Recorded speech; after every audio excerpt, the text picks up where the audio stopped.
So today we're doing a live stream because, quite frankly, I messed up on the video recording. I started a video and I recorded a bunch of stuff and got back to the editing booth, and it just wasn't exactly what I wanted it to be, and it didn't. It was just going to be more time to record again and get it all updated and everything. It was easier to just go ahead and say, let's go live. So hopefully people are going to go live and watch this live as you're there. Couple quick announcements. One, tonight we do have youth group. In about 1 hour, youth group will be starting. So if you have a teenager, 6th grade through 12th grade, and they would like to come and hang out with us, come on over at the church. We are outside on the basketball court, so come join us. It's going to be a blast. And then Friday night, as long as the smoke decides to stay away, we will be having our outdoor movie night at 7:30 p.m. on the basketball court again. So please join us. We're going to be watching Facing the Giants, and that'll be a lot of fun. And all just bring your chairs, bring your own snacks and what you want, and we're just going to set up the movie screen and have a good time out there on the basketball court. And then on Saturday at 9 a.m. from 9 till noon, we are having our National Day of Volunteer Youth Ministry Training event that, again, could be for youth ministry people, like people who work with youth in the church setting, but also I would say this is a great event for even if you are just wanting to know more about teenagers. It'll help you understand them. Parents even come and join us because you are the primary discipleship makers of your kids. So yeah, enjoy morning on us to come and learn about how to deal with your youth and also their friends. So those are quick announcements. Hey, hi Lorraine, and hi Darren from the bridge. I'm glad you're here. I'm glad you're watching. So that's that. So basically today I wanted to talk a little bit about last week's sermon, and we talked in the sermon about how Jesus came to fulfill the law and the prophets. He says, I came not to abolish it, but to fulfill it. And the word we used for fulfill, we said, was also fill or complete. Kind of our idea, put flesh on it, right? So we have a skeleton, and now he put flesh on it.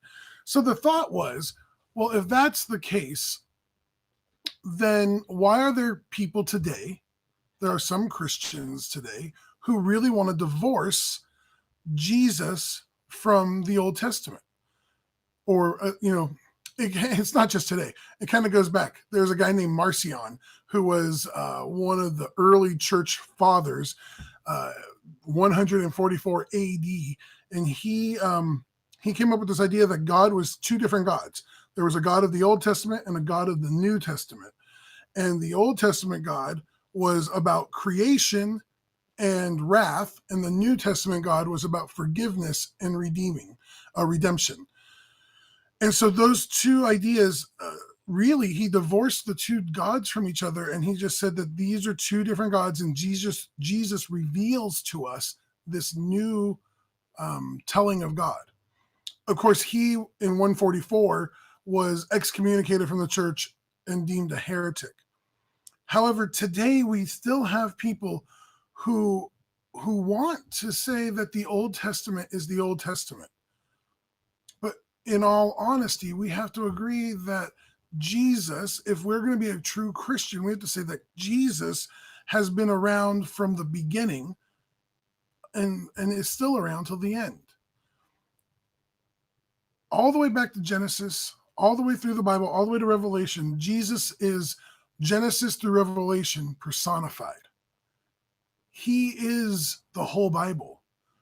Now, some pastors will teach this idea that everything we need to know about living life can be seen in the way Jesus lived. They call it perfect theology. Jesus was perfect theology. Now, I agree that Jesus was perfect. And Jesus's testimony to the world was act the way that I act. But I don't think it was all inclusive of everything that was out there. You see, we can't look at the world just as just Jesus, because there's the Father and the Son. To divorce Jesus from the Father and the Spirit would be heresy, would be what Marcion did. We have to accept the fact that Jesus and the Father and the Spirit is one God from the beginning of Genesis all the way to through Revelation, from the beginning of time all the way to the end of time. In fact, Jesus says, not until this heaven and this earth pass away will the law ever be removed. So the law is now. Now, certain parts of it may not pertain to us. And we talked about that on Sunday. We said that certain parts of the law, the ceremonial sacrifice, doesn't pertain to us anymore. No, because Jesus was the last sacrifice. The reason for the ceremonies, the reason for the sacrifice still pertains, but Jesus was the last sacrifice. So if you have any questions or anything like that, please jump in on the live stream. You can ask questions. Darren asks, can I bring my own movie? No, Darren, we're watching Facing the Giants on the big screen outside. So no, you can't bring your own movie. But if anyone else has any questions, feel free to jump in. I'm just going to keep talking, and because we got time still. So anyway, that's the gist of our sermon last week, and the fact that I do rail against this idea that we can divorce Jesus from the Old Testament. I truly believe that what Jesus did on earth was amazing and is truly to be held up. He did signs and wonders. He healed the sick. He raised the dead. But does that mean that sickness doesn't come upon people today? And is it God's will that every sick person be healed? I would say that I know plenty of people who are sick and they're not healed. Does that mean that theology is wrong, that Jesus can't do it? Does that mean that it's my problem? Do I not have enough faith that it doesn't work? Or does that person who is sick not have enough faith? No. Remember, God is sovereign. God allows things to happen and causes things to happen for the benefit of us, but ultimately to glorify his name. So that's what we do. We live with this understanding that God is sovereign. And yeah, Jesus healed the sick, and Jesus can heal the sick now. The Spirit can heal the sick. But does that mean that every single person out there will never face sickness? No.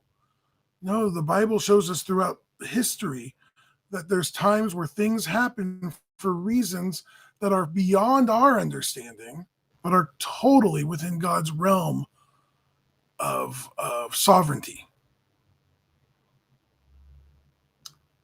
God is also a provider.